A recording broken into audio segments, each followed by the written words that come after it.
Meet Dr. Noon S. Amun-Ra. He only eats one vegan meal a day. That's right, he only eats 1 hour a day, proving if you eat healthy, you will not lose muscle or lack energy. He even set a world record in deadlifting. But his goal is not bodybuilding or strength. It's anti-aging, longevity, and the highest quality of health and life. We're not telling people to eat only one meal a day, but we are here to show you what's possible with intermittent fasting and that we do not have to eat animal products in order to thrive. Only a handful of people on this planet have the determination to live this way, but it's amazing what happens when we do. Mankind is not supposed to have the health problems it does, and what we call aging is not normal. Let the wise words of this master teach, enlighten, and inspire you.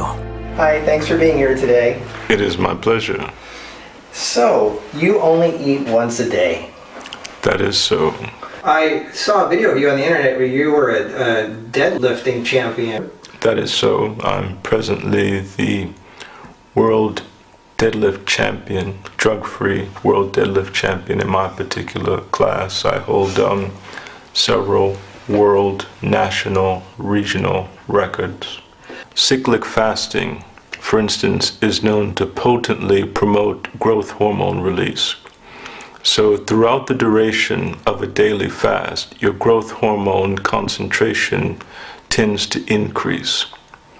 If you combine that with resistance exercise in the evening, as you probably know, that increases testosterone production. When you sleep, that increases growth hormone production, IGF production. So we're talking about anabolic hormones that essentially promote the preservation of muscle tissue. So a regimen which entails daily cyclic fasting, evening resistance training, all of these things combine to enhance the preservation and also augmentation of muscle tissue. So you're saying somebody who's in their 30s, 40s, and 50s can actually gain muscle? If it is regimented, if it combines these factors, right. That is increased growth hormone secretion as a consequence of protracted fasting. Now, have you noticed that working out late in the day is more beneficial than working out earlier in the day? Or does it matter? It does matter, and that is because essentially you want to enhance autophagy throughout the day. You want to be catabolizing your proteins, you want to be catabolizing stored sugar and stored body fat. But in the evening, you actually want to suppress autophagy in order to promote that preservation of muscle tissue. So it is resistance training that stimulates your skeletal muscle, that provides those metabolic factors that promote muscle retention.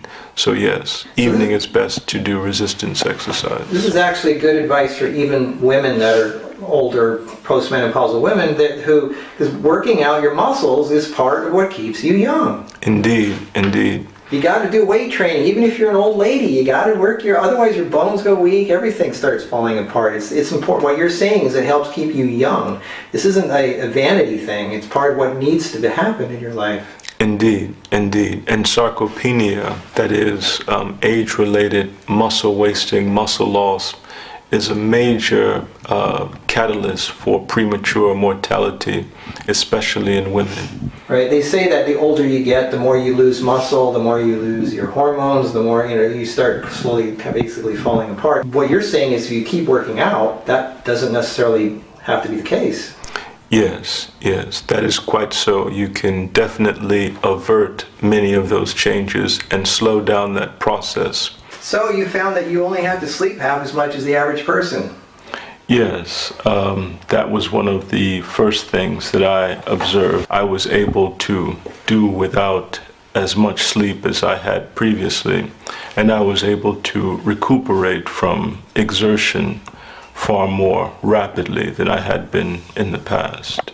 I was simply interested intellectually in the pursuit of anti-aging studies, anti-senescence studies. And as I began to discuss this with my then girlfriend, approximately 20 years ago, she said, "This is interesting. Caloric restriction, cyclic fasting, specific nutraceuticals, a refined diet. All of these things clearly, demonstrably, scientifically contribute to lifespan extension. And I explained how I was going to commence collecting data, writing a book, and she said, she's now my wife, by the way, Nunet Amun-Ra, why don't we do it? And it took some time to reflect on that, and I said, well, why not? And that was about a decade and a half ago. And through a few evolutions, if you will, we've been on the Amen regimen for approximately 15 years without fail. It entails a daily fast of 23 hours in duration, caloric restriction, that is, we consume approximately 1,000 to 1,500 calories a day. It entails specific nutraceuticals, that is, nutraceuticals that have been found to increase maximum lifespan in one or more organisms. It entails daily exercise. It entails meditation, ascesis, and basically that is the Amen regimen. Qualitatively, the diet is devoid of meat and centers on specific staples, if you will. Basically, nuts, grains, tubers, dried fruit. We always eat in the evening. We consume our evening meal, our main meal, after our evening resistance regimen. Our exercise is typically organized in such a way that in the morning we engage in so-called persistence exercise, what you might call aerobics. In the afternoon, there's typically another aerobic session, time permitting. And in the evening is the resistance exercise session. And this can entail a number of different standard, conventional weightlifting exercise with integrated weighted yoga postures in between sets.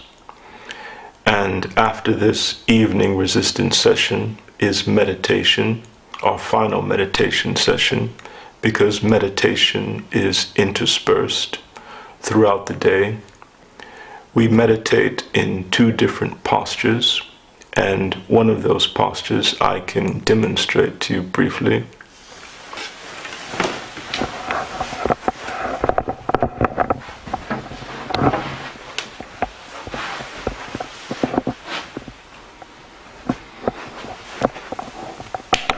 This posture is called Aru Aha, that is the standing form. And this is the posture that I typically assume in my briefer periods of meditation, say 10 to 15 minutes. Aru Aha is a composite Egyptian term, and it means, again, standing form. The ultimate intent of all minimalist meditation is to progressively produce a state of sustained tranquility where ideas, images, emotions are expurgated from the mind.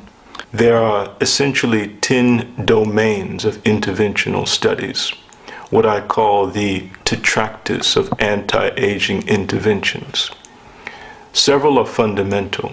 They include caloric restriction, cyclic fasting, and specific nutraceuticals, and a range of discrete genetic modifications that alter specific physiological phenomena in organisms. Almost all of them will entail either an increase in the optimization of autophagy, and that is simply a process that enables the body to renew its tissues.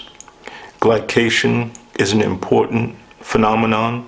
Glycation is that process whereby circulating sugars bind to protein, lipids in the body and render them resistant to renewal, that accelerates aging. You also have fat accumulation or adiposity. That has been found to increase the rate of aging and limit lifespan. But more specifically, it's been found that the extirpation of adipose, the diminution of adiposity, increases maximum lifespan in mammals and other organisms. People are going to look at you and say, there's no way you can have that kind of muscle and not eat for 23 hours a day. I mean, I know the body's more efficient, but people are going to say, well, doesn't your body start eating up the muscle after a while? Actually, limited muscle catabolism is a good thing. Limited tissue catabolism is a good thing. And it might be illuminating to conceive of it in this way. The vast majority of the solid component of your body consists of proteins. And each of those proteins that constitute our proteomes, so to speak, have a definite lifespan. And the integrity and health of your body is largely dictated by the integrity of your individual proteins. So if you are able to prevent damage to the corpus of proteins that constitute your body, or increase the rapidity with which you renew and recycle proteins, you are functionally, physiologically younger. There are a lot of people that say, because it used to be protein, protein, protein. Where are you getting your protein? You got to eat animals. Nowadays, the big thing is, where do you get your sugar? It's like the body needs to have sugar to run on. Sugar is the body's fuel. If you don't put sugar in your body, carbs all day long, you're gonna basically waste away. What do you say to that? Well, there is a fascinating body of research which indicates that the process of glycation is integral to aging. And glycation is that process whereby simple sugars illicitly bind to the body's proteins and render them resistant to that process of renewal. And this has been found to greatly accelerate aging.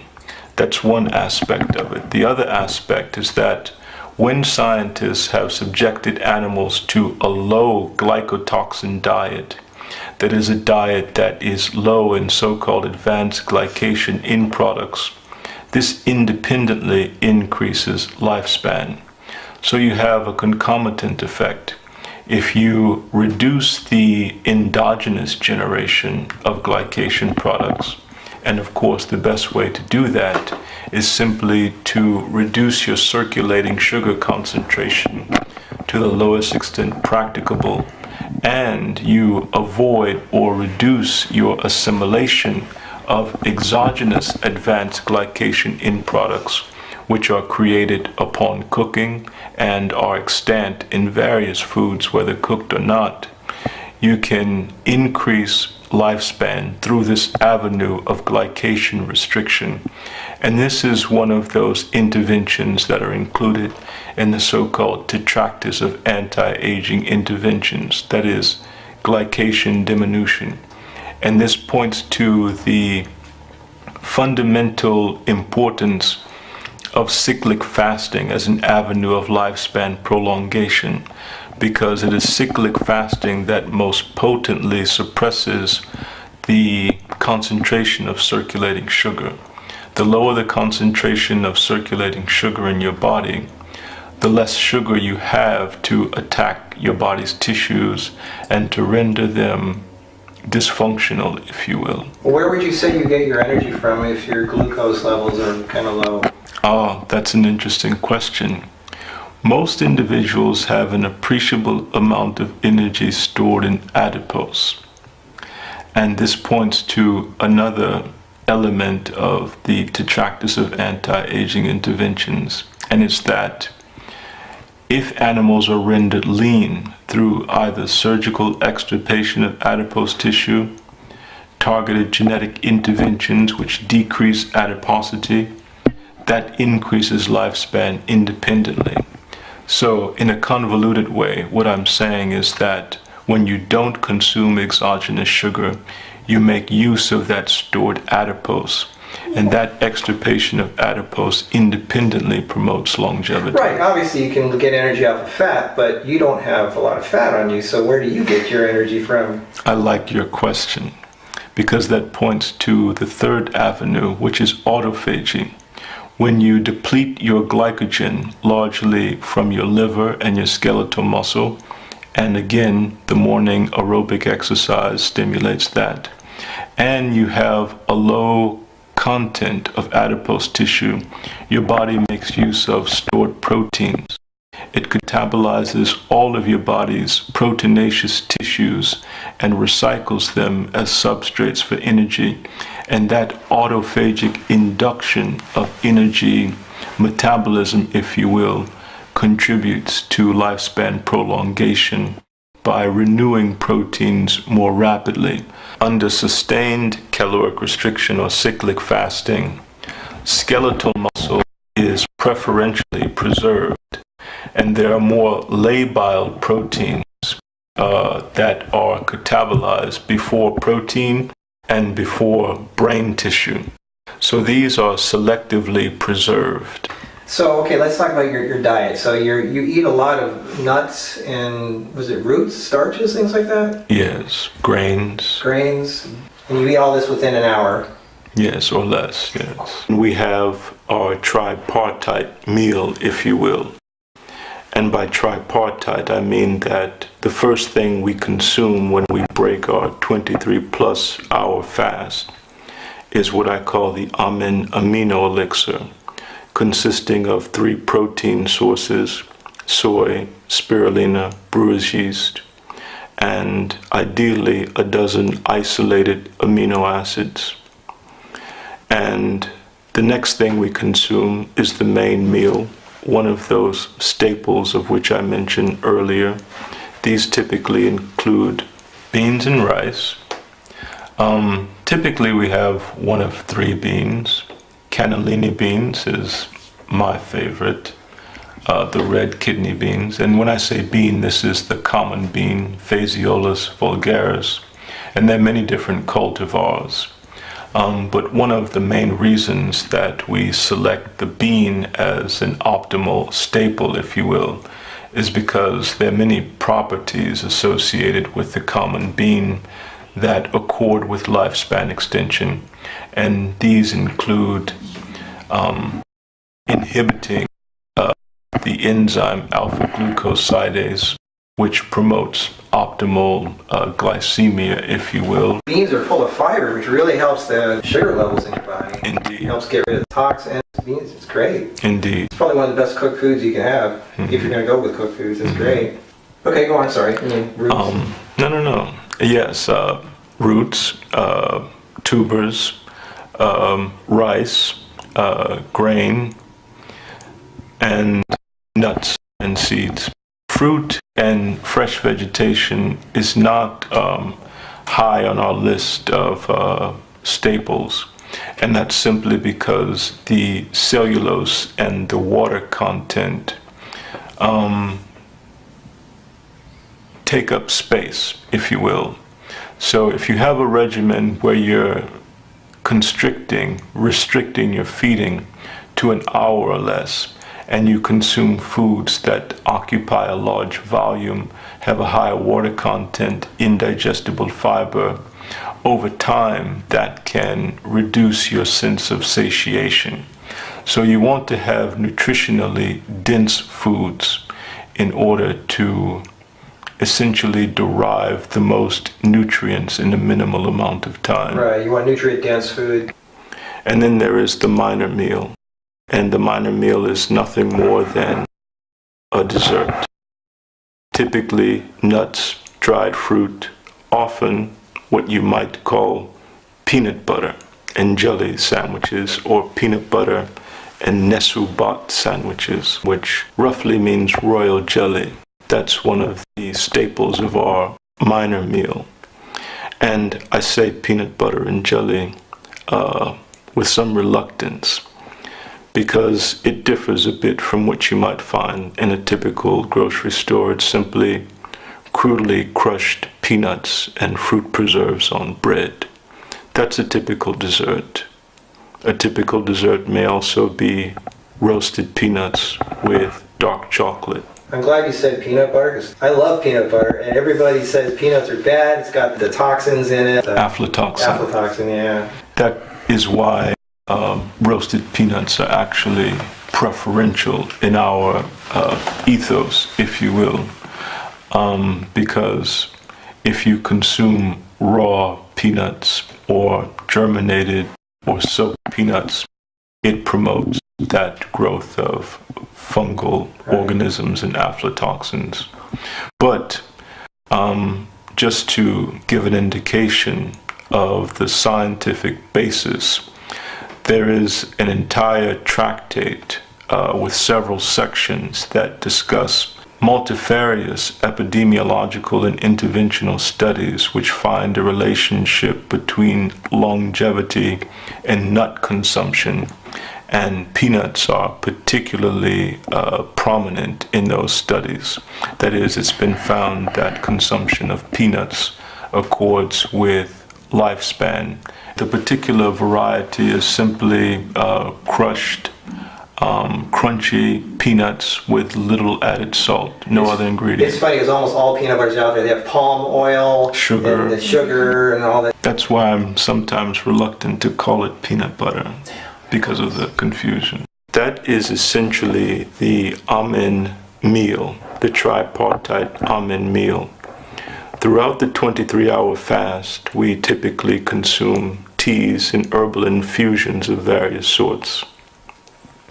These include green tea, black tea, oolong tea, but also two of the South African teas, honeybush and red tea or rooibos, hibiscus, one of my favorites, rhubarb tea, and any number of herbal infusions, most of which have been found to influence one of these several physiological factors that we know are operative in the aging process. And those again include autophagy optimization, glycation inhibition, fat oxidation, diminution of inflammation, etc. So when you say nutraceuticals, that sounds like something from the pharmaceutical industry. You're talking about herbs and natural things. That's quite correct. There are several of these. One is niacin-bound chromium, another is glucosamine, another is curcumin or turmeric, another is resveratrol, and combined with cyclic or intermittent fasting, the polyphenols that you find in green tea, in blueberries, and in pomegranates. So when we speak of nutraceuticals, we're talking about these agents, and physiologically, all of these nutraceuticals have been found to modulate one of several molecular mechanisms. And again, we have our familiar glycation, autophagy induction, immune enhancement, and lipid oxidation or minimization. And you take these throughout the day as mixed in with your teas and water and stuff? Yes, yes. The teas that we consume, when they are sweetened, they're sweetened with non-calorific sweeteners such as stevia, which is essentially the sole sweetener that I use during my fasting period. Is that your stomach? Yes, sorry. Not at all. It's a good sign. It's like a growling bear. You hear it? No, this is actually a good comparison here. You haven't eaten in a while and your stomach's growling. He hasn't eaten since yesterday and he's doing fine. I haven't eaten since yesterday either. Yeah, well that's the point. Excellent. That's the point. And actually, that effect is partly attributable to a peptide called ghrelin, and it is released by the gastrointestinal tract in response to food deprivation. It actually increases the expression of a peptide called BDNF, brain-derived nerve growth factor, which increases the proliferation of neurons in the brain, specifically in the hippocampus, an area that's associated with learning and memory.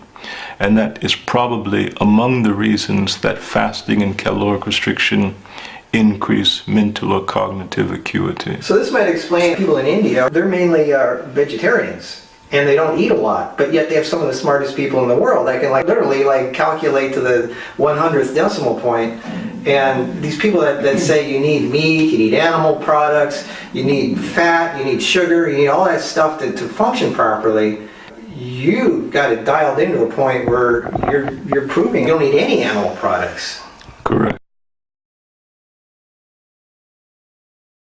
I'm somewhat conventional in that I promote the ingestion, the use of essential multi-mineral, multivitamin supplementation.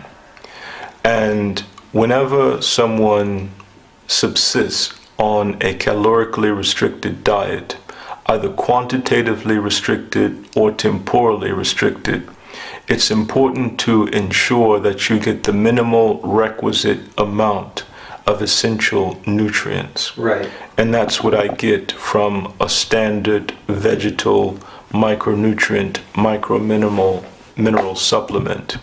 I take that in powdered form in the almond amino elixir, and it's the first thing that we consume on an empty stomach. And that's designed essentially to be sufficient as a source of energy and nutrients without the need for any food at all. So the elixir is intended to deliver all essential nutrients in a form that is easy to assimilate. And the meals are simply for satiety and indulgence, because I think that's an important point to stress. If you're going to have a lifelong regimen that is predicated upon lifespan prolongation, it has to be sufficiently palatable in order to be sustained over a lifetime. And indulgence, gratification, is an important element of enjoying life.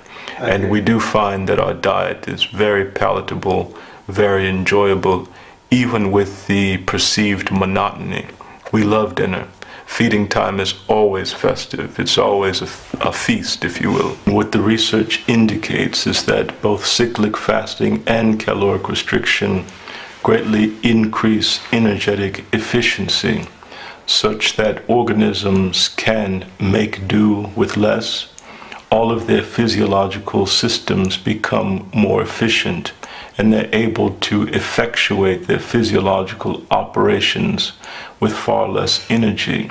And that reduced energetic demand actually results in a lessened generation of those deleterious byproducts of metabolism, free radicals, for instance, advanced glycation end products. So with a reduction in metabolism, you get a concomitant reduction in waste products and other deleterious agents that damage the body. So the less waste products that your body has to deal with, the more cleaner it is, the more efficient it is. Indeed. Being clean is almost more important than massive amounts of fuel just being guzzled down. Indeed.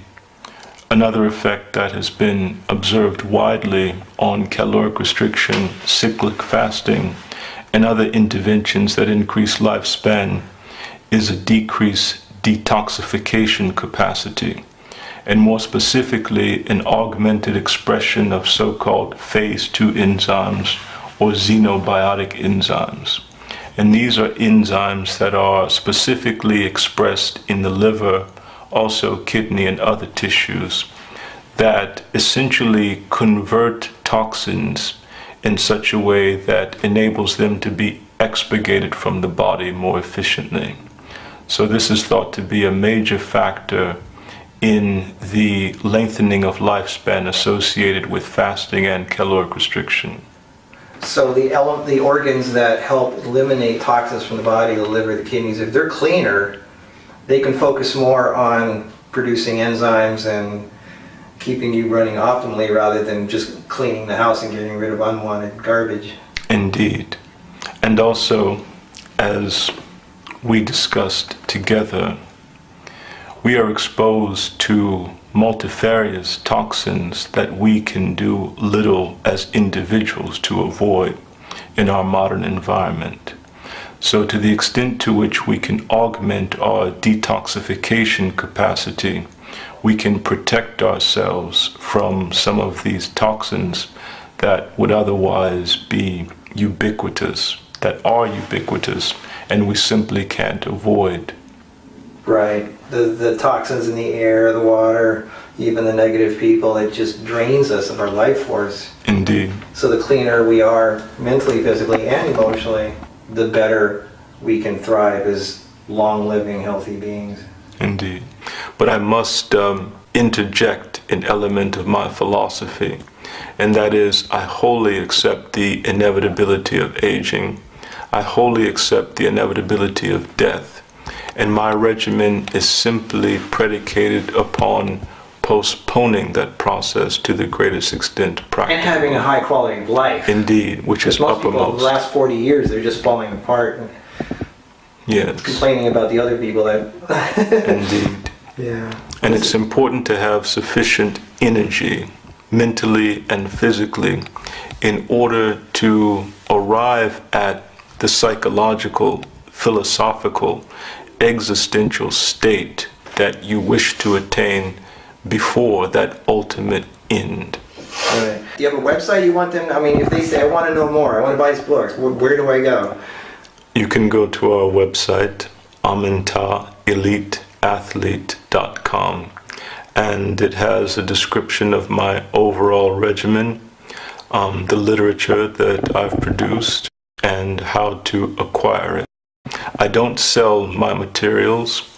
I release them with a donation to individuals who are earnestly interested. And I stress that because our order, our regimen is ascetic, and it's clearly not for everyone. So I'm interested in individuals who are serious. Right, because a lot of people just say, just give me something to take so I can get bigger muscles or live longer or not get sick, right? There is no quick answer. This has to be a lifestyle, a way of living and being. An all-encompassing, lifelong protocol. Right. So, folks, a lot of this is not for most of you who want a quick fix for something. This is a dedication to a life, a way of living. Well said. Yeah, well, thank you for your time, and you're quite an inspiration, and hopefully we'll check in again in a while. And any last words of advice for people who are living in the modern world who are kind of like ready to throw their arms in the air and say, I give up, I don't know what to do? Subjecting yourself to self-imposed discipline is the surest way to increase the quality of your existence, period. Great. Thank you. You're quite welcome. Wow, what a video, huh? I'm going to summarize the important parts for you guys who weren't paying attention, because there's some really important points to be made here. First of all, we're not telling you guys to only eat one meal a day. This is an extreme diet. It's only for a few people in the world who are willing to dedicate their lives to this. But what we are trying to do is show you, A, that you will not waste away if you fast daily. That, you know, he eats one meal a day. I'm telling people to only fast for 16 hours a day and eat for 8 hours. So there's really, and you don't have to eat animal products in order to have muscles. Notice he also said sugar ages. Did you catch that part? He does aerobics several times a day, and he does weight-bearing exercises at night. Aerobics, cardio, and weight exercises are not the same thing, okay? You got to move your body. Notice he did a lot of standing during the day, standing versus sitting. So intermittent fasting, standing versus sitting, and when he eats his meal, the reason he has heavy things like beans and rice and peanut butter and things like that is because he needs to feel full. He wants to enjoy his meal. He said that he gets his nutrition before he has his meal from a plant-based supplement, kind of like my green formula, where you have all your minerals and vitamins and phytonutrients, and he has some amino acids, just like my protein formula, and then he has his meal to feel full, and then he has his dessert to feel good. So he gets the pleasure out of eating. He's not denying himself anything.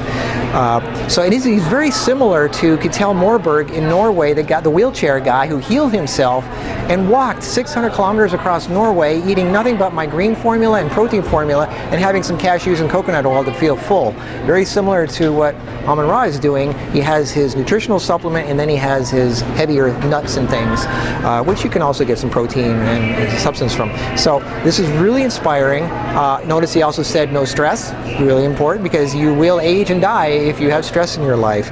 So do what you can, get the important bits of information from this, because this is gold. This guy's taken it to the extreme, and to show you what's possible. You will not waste away if you fast every day. Okay, this guy's only eating one meal a day. We're not even telling you to do that. You can eat, you can have a bunch of meals during the day, but fast, eat good things, stay close to nature. I hope this inspired you guys. Stay tuned for more at marcusnews.com. To learn more, study, or contact Dr. Noon Amin Ra, his website is AminTAEliteAthlete.com. That's AMENTAELITE athlete.com. This is Marcus with MarcusNews.com. We hope this inspired you.